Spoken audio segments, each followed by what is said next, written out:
I would like to propose a new definition of stupidity. What is stupidity? What does it mean to be stupid? So my suggestion is this. The basis for stupidity is that you do something, you say something, you think and believe and have opinions that actually hurt yourself. But this in itself isn't stupidity, because none of us know everything and sometimes we have to experiment with life. But the stupidity part comes in when you have projected something out. You're faced with the consequences that actually are hurting yourself, but you either refuse to see this, that it's hurting yourself, or you refuse to admit that it was you who caused the consequence. You project that it wasn't you, it was somebody else's fault, or it was God or the universe or nature that are opposing you. And so you refuse to look at yourself when you are faced with consequences you don't like. You refuse to look at yourself and consider, is this something I did to myself? And what really is the core of stupidity is this refusal to look at yourself and the refusal to change. So that's why my proposal here is that the very definition of stupidity is what I would like to call the infallibility syndrome. Because people who are stupid are actually inflexible. They are refusing to think that maybe they did something, maybe they made a mistake, maybe they have to learn something, maybe they have to change their opinions, attitudes, actions, what have you. And the reason for this is that something has happened in their minds, which I'll talk about in a little bit, but something has happened in their minds. There's been a switch in their minds, where they have come to believe that their present knowledge, their present opinions, their present attitude and approach to life is infallible. Therefore, it doesn't need to be changed. They don't need to look at themselves. Or as Jesus said 2,000 years ago, these people believe they don't have to look at the beam in their own eye. And many of them will focus on the splinter in the eyes of their brothers and think that the problem is out there. So in other words, you could say, you believe you are infallible and that the reason why you don't get the results that you want from life is because the problem, the cause is out there. So you're refusing to see that maybe the cause is internal. You project that it's external. So what am I really trying to say here is that stupidity, the infallibility syndrome, turns your mind into a closed system. You don't think you have to change, you don't have to look at yourself and your beliefs and opinions and knowledge, because you think it's already complete and infallible, and you just need to, once you have set a course, you just need to keep going on that course. And what I'm saying is that, well, if you have set a course that hurts yourself and you keep going on that course, but you are projecting that it's other people's fault, how can you ever get out of this? You put yourself into a downward spiral. You can't get out of it. So the way to overcome this infallibility syndrome and overcome the consequences is to change, to be flexible, to adapt. But here's the problem.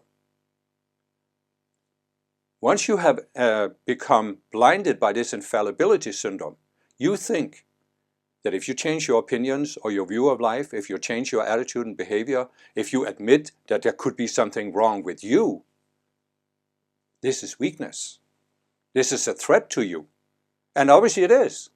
Because when you accept the infallibility syndrome, you are thinking, I'm right. In an ultimate sense, I am infallible. And therefore, if I had to change and see that I wasn't actually right, you can only see that as a failure. It isn't a failure, and I'll shortly explain why, but once you are trapped in this infallibility syndrome, you cannot change because you think changing would be a failure. You would admitting you are not infallible. And in a sense, that's of course correct. If you were to change course, you would have to admit that your previous course was not infallible. But is that a weakness, or is that actually the key to survival? So there's an old story that illustrates this. So there's a big battleship that's sailing through a dark night. And on the bridge is the admiral, and all of a sudden the lookout man sees a light ahead. So the admiral tells them, signal. I am a battleship. Change course. And then the signal comes back, I strongly suggest you change course. And the admiral gets irate because he has the infallibility syndrome, that's how he became an admiral, and says, this is the USS Gigantus. You change course. And then the answer comes back, I am a lighthouse. I strongly suggest you change course. And the moral of the story is, of course, that if you have the infallibility syndrome, you think you have to keep going on the same course. But there is going to be some cliffs up ahead that's going to wreck your ship no matter how big it is. And this, you see at history, has happened so many times. Just look back at history. Look at how many leaders in recent history have suffered from this infallibility syndrome. And where are they now? They have been shipwrecked on the cliffs of history. Hitler thought he was infallible. Stalin thought he was infallible. Mao thought he was infallible. Napoleon thought he was infallible. And probably even after Waterloo, he wouldn't admit that he wasn't infallible. Some of the Roman emperors, history is just littered with these kind of leaders who suffered from this infallibility syndrome and therefore couldn't change course. Okay, so the next thing we can say, why is it important to be flexible? To be willing to change course? Well, what happened to the dinosaurs? We all pretty much believe or accept that once there were dinosaurs on the earth and then they became extinct. We don't need to talk about the outer circumstances. But what is the real reason why the dinosaurs became extinct? Because the temperature of the planet was lowered and the cold-blooded dinosaurs couldn't adapt to the temperature changes, so they died out. At the time of the dinosaurs, there were mammals, but they were small rodents that were hiding in the bushes. But after the dinosaurs disappeared, the warm-blooded mammals could adapt, and they now flourished. So, if you take the theory of evolution, many people have concluded, which is not the only conclusion you can reach, as I'll explain shortly, but many people have concluded that evolution proves the survival of the fittest. Now, in a sense, you could say, yes, okay, but it all depends on how you define the fittest. What does it mean to be fit? And so, when you look at the example of the dinosaurs, you would say many people in today's age, political actors, political leaders, business leaders, they believe that survival of the fittest means the most aggressive, the most self-assured. In other words, people who suffer from the infallibility syndrome would say survival of the fittest means those who are infallible. In order to survive, you have to be infallible. You have to be always right. But as the dinosaurs proved, if you can't adapt to changes, and there's always going to be changes, right? That's what history shows us if we look back. You're going to become extinct because you're not flexible enough. So therefore, the real definition of the survival of the fittest means survival of those who are willing to adapt to change course instead of continuing the course towards the lighthouse. And why is that important? Well, It's important because if you really start thinking about what life is, you could say that we have all been brought up with an inadequate view of life. And let me try and illustrate this. So this is a mirror. Now let's imagine you are walking in a park, and there's a park bench, and you see there's a man sitting on the park bench, and he's going like this. So you go up to him and you say, "Hey, what are you doing?" And he says, "I want this mirror image to smile at me, but the dumb thing won't do it." What are you going to think? How are you going to react to this? You might just say, "Okay," and walk away. Because what can you do? What can you say to this? I mean, the man has completely misunderstood the basic function of a mirror. A mirror can only reflect back to you what you're projecting into it. So if you want to change the mirror image, you have to change yourself. You want the mirror to smile? Smile at the mirror. Pretty basic, right? But now what I'd like to propose is that the world we live in is a device that works like a mirror. It can only reflect back to us what we are projecting out. Now you're saying, perhaps, "Oh, that sounds like some pretty New Age mumbo-jumbo." Really? What have basically all religions in the world been saying for thousands of years?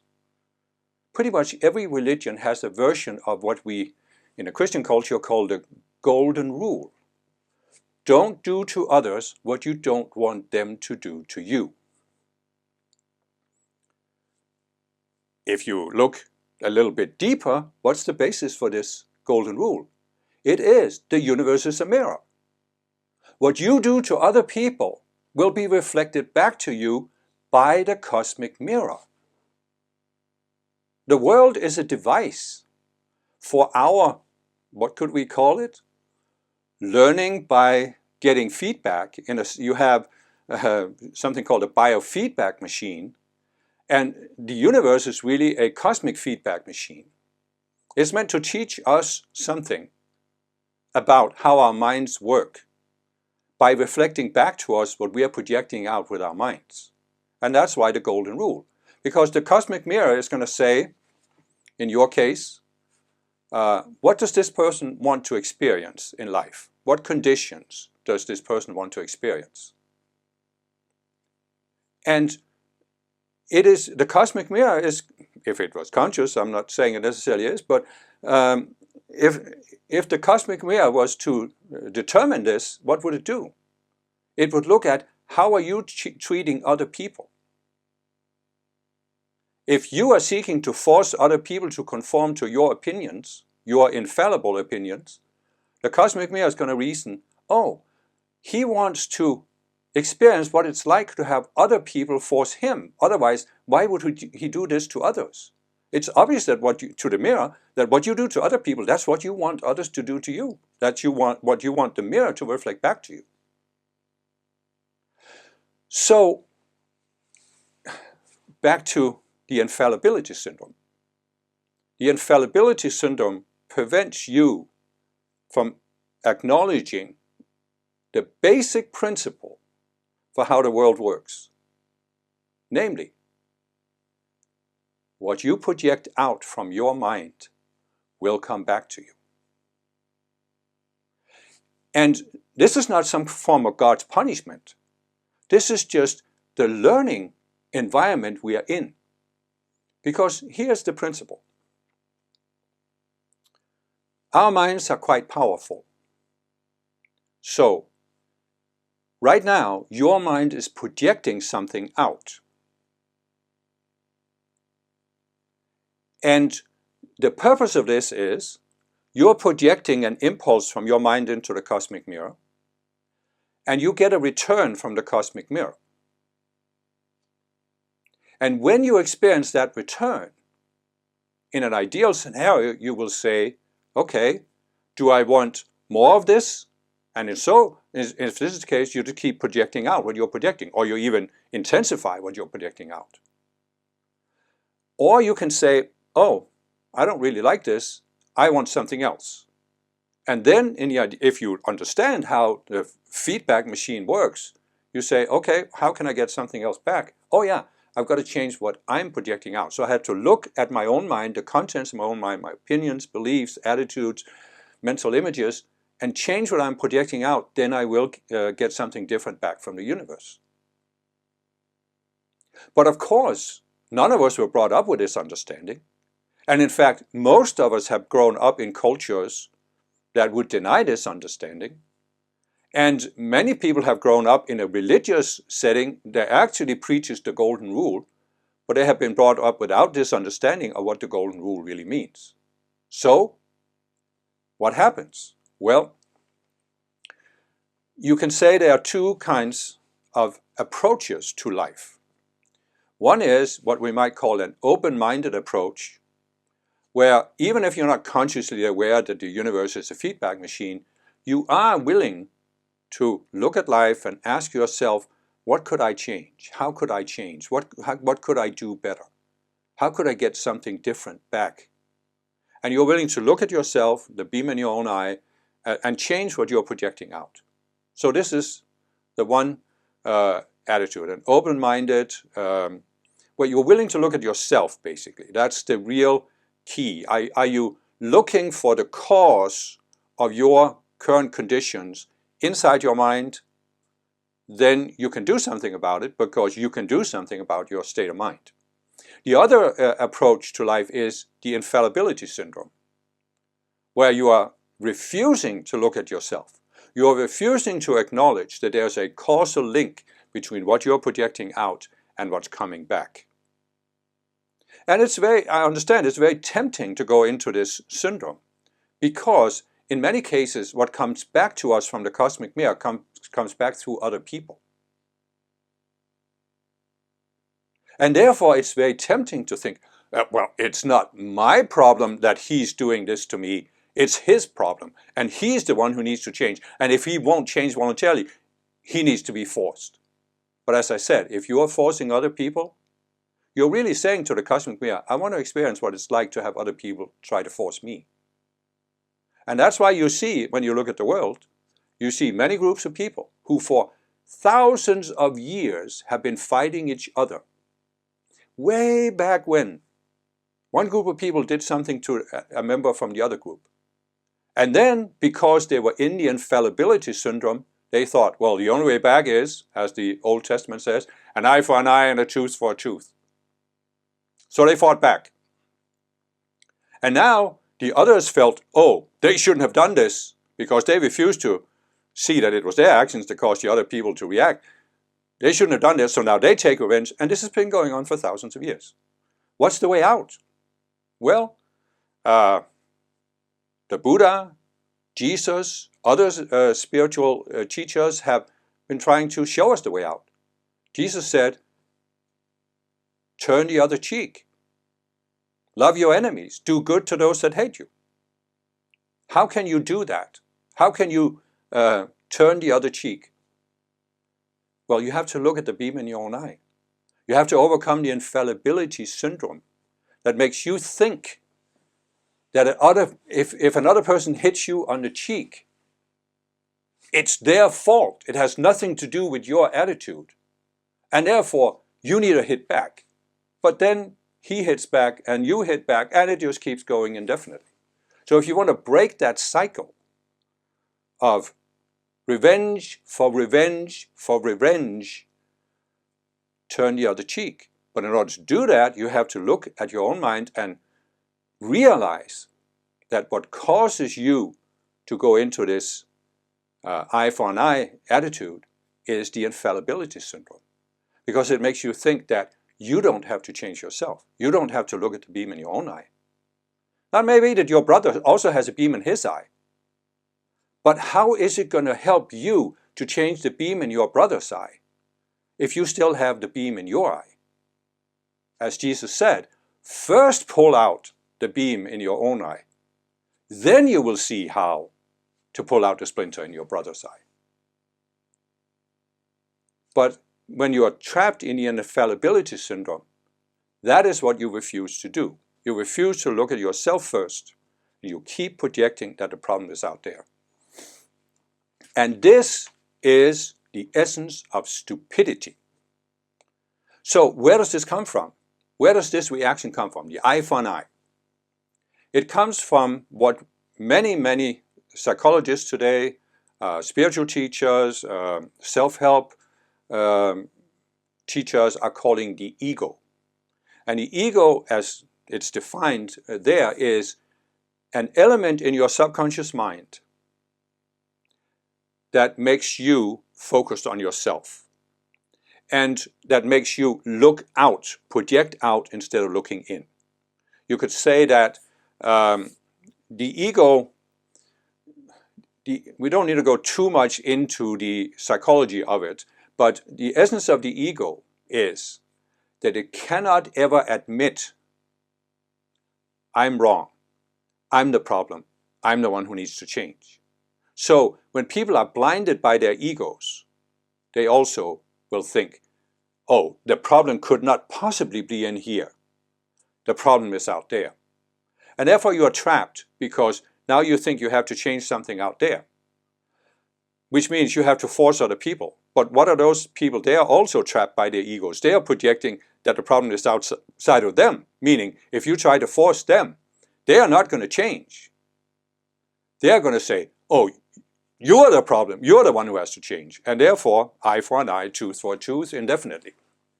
So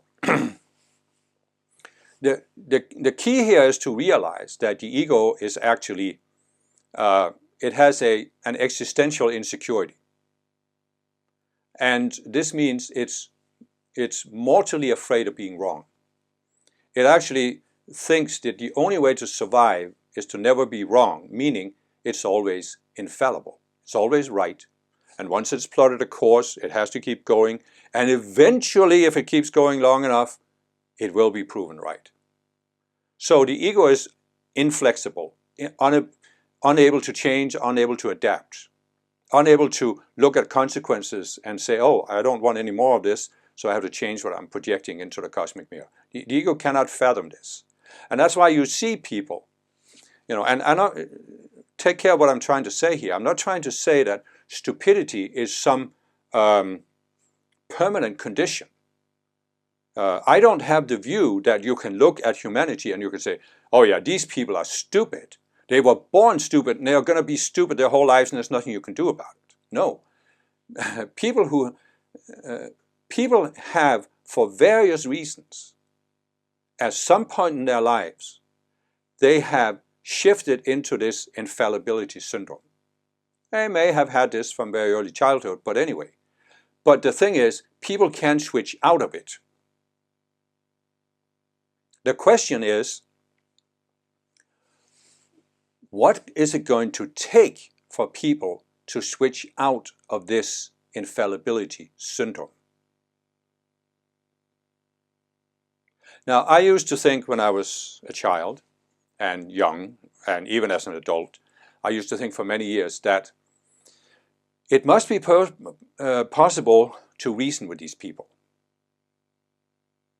It must be possible to come up with a rational argument that could make these people see why it's dangerous to be inflexible and why you shouldn't think you're infallible, why you should be willing to consider other viewpoints and so forth. But I have to say, there came a point, and it came rather late in life actually, where I had to admit that that was a wrong assumption. And just as an example of this, I grew up in Denmark. I was born in 1957, so as I was growing up, it was not that long after the Second World War. So Denmark is right next to Germany, and Denmark was occupied by Nazi Germany for 5 years, and there were people who were sent to concentration camps. And so the big kahuna in life as I was growing up was Hitler, of course. And I studied this somewhat, much more than many people in other parts of the world, for example America, have done. So I came to realize that yeah, Hitler, of course, had the infallibility syndrome. But the reason why he could gain power in Germany was that many Germans had the same. They had this need to see that Germany was a superior nation, that even though Germany had been defeated in the First World War, they were really a superior nation. And that's why they believed in Hitler, who basically came and said, the German people are infallible. We are the master race and we are meant to rule the earth. And of course, not all Germans believed this, but many people did. But today, if you look back, you see that Germany is actually an example of a nation who has dramatically changed from the way it was under Hitler. It really has looked at its past and it really has decided never again do we want a leader like that. So Germany has made tremendous progress. But why have they made this progress? Because they switched out of the infallibility syndrome and were willing to look at themselves and say, how do we need to change? But what made them do this? Was it that they are smarter or more intelligent than other nations? No. What made them do this was the school of hard knocks. Because when Hitler took power in Germany, he put the German nation in what we can call the school of hard knocks. And this is what happens to you when you adopt this, when you step into this infallibility syndrome. Because now you're not listening to anybody. No matter what anybody says to you, you're not going to change course. You get the signal back, you're headed for a lighthouse, you're just going to deny it. Oh, that's just fake news. Oh, that isn't really going to happen. Oh, we are not really going to be wrecked on the cliffs. We're going to brush aside the cliffs. You can come up with all kinds of arguments. You're not listening to anybody. And you look at the Germans who believed in Hitler. They believed he was the Führer. He was infallible. He could never do wrong. And they could never be wrong for following the Führer. So they actually had this saying, Führer, tell us what to do and we'll do it. What snapped the German nation out of this? It was that the hard knocks became so hard that they couldn't ignore them. And this was, number one, they actually lost the war. So Hitler wasn't infallible because he had said until the end that they would win. Number two, the Holocaust was exposed. One of the, and almost infathomable example of evil and insensitivity. And the Germans said, how could we, who thought we were such an advanced nation, had such advanced culture, how could we have precipitated something like this? And therefore, we have to look at ourselves. We have to look at the beam in our own eye. And so what I'm trying to say with this is that once a single individual or a group of people step into this infallibility syndrome, they put themselves in the school of hard knocks. And it's only a matter of how hard are the knocks going to become before they become willing to look at themselves and say, oh, should we change course?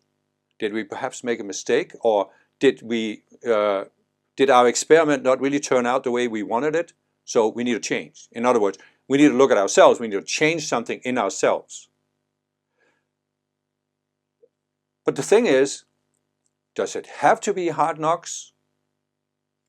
Well, you could say theoretically, as a principle, no, it doesn't have to be hard knocks. Because people could, at any time, they could decide to acknowledge that they've stepped into this infallibility syndrome, and they could say, okay, how could I get out of it? Do I really want to stay in it? What would I have to do? Oh yeah, I have to look at myself. And of course this has happened to people. It's not that people can't do it. But you see historically that there have been these very awful examples of groups of people who haven't been willing to do this. And that's why I say they put themselves in the school of hard knocks, and it must end up with the knocks becoming so hard that they can't ignore it. You see the Japanese, Second World War. The emperor was like Hitler. He was infallible. He was God on earth, the Japanese emperor. He could not make a mistake. So when he told the Japanese to go to war and that they would be victorious, he couldn't be wrong. Well, then there was this Hiroshima and Nagasaki and a few other things that suddenly made the Japanese realize they could actually lose. They could face these disastrous consequences, which meant the emperor wasn't infallible. So how could this be? Was it because we had an unrealistic belief? We were sending something into the cosmic mirror that was unrealistic. It was simply unrealistic. You look at Hitler and what caused Germany to lose the war? Well, primarily that Hitler opened up a war on two fronts, in Russia and Western Europe at the same time. But really, it was Hitler's infallibility syndrome, because he thought he could defeat the whole world at once. And it was this infallibility syndrome that caused him to go to war.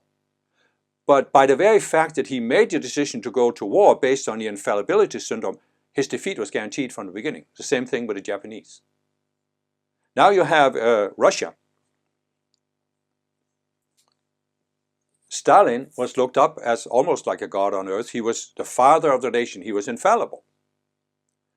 But then he dies, and then Khrushchev begins to say, well, not everything that happened during Stalin times, including that so many people were killed in concentration camps, was good. So they have a, sort of a reckoning with their love affair with Stalin, but they never really do what the Germans did and said, never again do we want this kind of leader. So now they have a leader who's exactly the same. Putin also has projected this aura of infallibility. And you see that it was this aura of infallibility he thought he could take Kiev in a matter of days that caused him to go to war.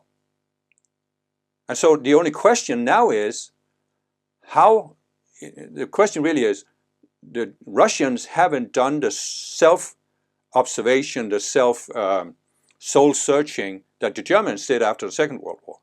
So how hard do the knocks have to become before the Russian people, or at least a critical mass of them, are willing to do this? What do you see going on in the United States right now? Is it really that hard to see that Donald Trump is a typical example of this infallibility syndrome? He believes he's always right. Whenever he says something, whenever he plots a course, you have to keep going on that course. So what is it going to take for the people who voted for Trump, the people who are supporting Trump, to snap out of the infallibility syndrome where they believe Trump can't be wrong and we couldn't be wrong for believing in Trump? How hard do the knocks have to become in America before a critical mass of Americans snap out of this infallibility syndrome? Because, you think you could sit down and reason with Donald Trump? You think you could sit down and reason with the people in his cabinet who are loyal to him? Do you think you could sit down and reason with the people who voted for him and who believe that he is God's chosen man to come and save America? You think there's any argument you could come up with? So, again, the infallibility syndrome. And I sort of just wanted to put that definition out there, that this is the real cause of stupidity. Because I don't have a solution to it other than what I have said. Obviously, the ultimate solution is that people become aware of the infallibility syndrome and they decide to change it. But when you look at history, you can see that it isn't realistic that everybody's going to do that, no matter what anybody says. So you have to then say, okay, well, realistically, many people will only learn from the school of hard knocks. The knocks simply have to become so hard that they can no longer ignore them. Titanic had to hit the iceberg before the captain was willing to overcome his infallibility syndrome that the Titanic was unsinkable. And so, what can you do with that? Well, what I have done with this is two things. First of all, I have said, okay, I was wrong for thinking that I could come up with some argument that would change people's minds once they're in this infallibility cloud. Once they have stepped behind this veil of infallibility, they are unreachable because they have completely closed their minds. They will always be able to come up with an argument for why what you're saying is wrong or it's weak. No, adaptability is just weakness. Strength is you keep going. Full speed towards the iceberg. And there's nothing you can say about it. And when I realized this, when I actually accepted there was no argument I could come up with, I realized I was not failing because I couldn't reach people in this state of mind. It was not my fault. It was not that I had to constantly try to come up with a better argument. And therefore I could say, okay, perhaps I have a certain aspect of the infallibility syndrome where I somehow think that I should be able to change other people's minds, and if I can't change other people, it's somehow my fault. So perhaps I'm also focused on changing other people's minds, because I think that the problems in the world are caused by other people. You see, there's a danger in becoming aware of the infallibility syndrome, because you can clearly identify, when you are not clouded by the infallibility syndrome, you can clearly identify, yeah, the conflicts in the world are really all created by people who are trapped in this infallibility syndrome. But then you can go into this that I was into when I was young. Oh, then I have to try and change other people's minds. I have to try and make them see what I can. And if not, then I am at fault. So first of all, you can accept you're not at fault because you can't come up with an argument that will change these people's minds, because nobody could come up with an argument. I mean, we actually have a saying in Denmark that against stupidity, even the gods work in vain. Nobody can, when people have closed their minds, nobody can do anything about it. So what I did was I said, okay, I need to stop feeling responsible for other people, for other people's state of mind. So what can I do? I can change my own state of mind. That's all I can focus on. I can raise my own level of awareness. And then I also, I had all of my life, I was very aware of war, for example. I really thought war was really so terrible and it really shouldn't be happening. And so I felt like I couldn't be at peace on earth because there's war. And that's what I also have had to look at and say, well, but you know, planet Earth is this kind of a planet where most people can only learn from the school of hard knocks. And this means that in some cases, the knocks will have to become very hard. But once I accept this, perhaps I don't need to feel that I can't be at peace in myself as long as this is the case, because this is going to be the case for the rest of my lifetime probably. So, in other words, I'm not responsible for other people. I don't have to feel that it's wrong that the school of hard knocks is the only way some people can learn. This is just the conditions on this planet. And so that meant I could accept that I can actually find a way to be at peace with being here. And I can sort of sit back in the armchair and take a bowl of popcorn and look at the movie that's being outplayed in world headlines and say, well, let's just look at it as a form of entertainment. What's going to have to happen in Russia for the Russians to overcome their infallibility syndrome? What's going to have to happen in America for those who support Trump to overcome their infallibility syndrome? Let's just see how it unfolds. And I don't know, some people will probably say this is completely ridiculous and irresponsible, but if you really want peace of mind, you have to ask yourself, am I going to ever get peace of mind by trying to change other people's minds, or can I only get it by seeking to change my own mind? And if you think you can only get peace of mind by changing other people's minds, perhaps you are still having a little bit of this infallibility syndrome. that causes you to always project that the cause is out there. And this is one of the main characteristics of this infallibility syndrome. People in the infallibility syndrome, they are projecting it's other people's fault. This is what psychologists call scapegoating. So even when we begin to see the problem with stupidity and the infallibility syndrome that leads to fanaticism, I have to be careful that we don't become caught in wanting to change these other people, because that is a subtle version of it. We are projecting out that the problem is out there. And I'm not saying the problem isn't out there, but still, as I said, what's going to give you peace of mind? To change other people's mind or to change your own mind? And so that's really the main message here. That, and I actually genuinely believe that if you look back at history, you can ask yourself, why do we have democracies today? Because for thousands of years, the dominant and the only form of government was a dictatorship. But suddenly, democracies emerged. Why? Because I believe a critical mass of people had changed their own state of mind so that they had decided in their minds, what kind of society do I want to live in? What kind of leaders do I want to have? And then when a critical mass had reached this level, democracies emerged.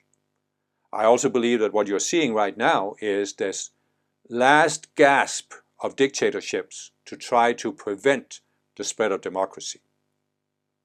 It's like they are desperately trying to prove democracy wrong or undermine democracy in order to get back to a dictatorial form of government. And I believe it's not going to happen as long as the critical mass of people raise their level of consciousness so they free themselves from this infallibility syndrome and say, I actually want a society where everybody is treated according to the golden rule, and where we therefore can know that if I put in hard work to improve my own situation, improve my situation for my children, it can last. Somebody isn't going to just come and invade my country and take it away from me. I believe this is what most people want. But this requires us then to raise our consciousness so that this new form of society can, it has already emerged in democratic nations, but it can spread. And I generally believe that once a critical mass of people come to see the infallibility syndrome, overcome it in our own minds, there will be a shift. And more people will begin to say, oh, but we don't want these kind of leaders who believe they are infallible. Because we don't no longer want to believe that we are infallible. We actually want to be flexible. We want to ask ourselves, how does life actually work? How does the universe work? If I do something, what is going to come back from the cosmic mirror? And can I change what's coming back by changing what I'm projecting out? That's when I believe we will have a better form of society with a better form of leaders. And right now you're seeing the last frantic efforts of those in the infallibility mindset to stop this kind of a society. And, you know, the shift I'm talking about here is that if you look at people who are in this state of infallibility syndrome, they have what we could call the ideological mindset or the fanatical mindset. And it is that in our minds, in people's minds, they have created a mental image, an ideology, a religion, a belief system, where they think they know how the world works. They think they can define how the universe works. And they are then projecting out that this is the way the universe should work, and constantly they're getting feedback from the cosmic mirror that the universe doesn't actually work that way. But they refuse to see it. They deny it, they explain it away, because you can explain away anything once you are in that ideological mindset. Because you have decided this is what's true and anything else is wrong. The Bible is the Word of God, anything else is the work of the devil. Scientific materialism is right, anything else is just superstition. Communism is right, anything else is just not historical necessity. And so what I'm saying is that once we shift out of this infallibility syndrome, instead of formulating ideas about how the universe should work, we will be willing to actually look, how does the universe work? And as I said, then we can realize that the universe is a form of feedback machine. It does respond to our minds. What we project out is what comes back, and therefore if we want to change what comes back, we have to first change what we are projecting out. And that could be a major shift that I believe will bring forth a different kind of society where we no longer need these kind of leaders who think they're infallible, because the majority of the people no longer think we are infallible. We realize the value of flexibility, of learning from the feedback that the universe is giving us.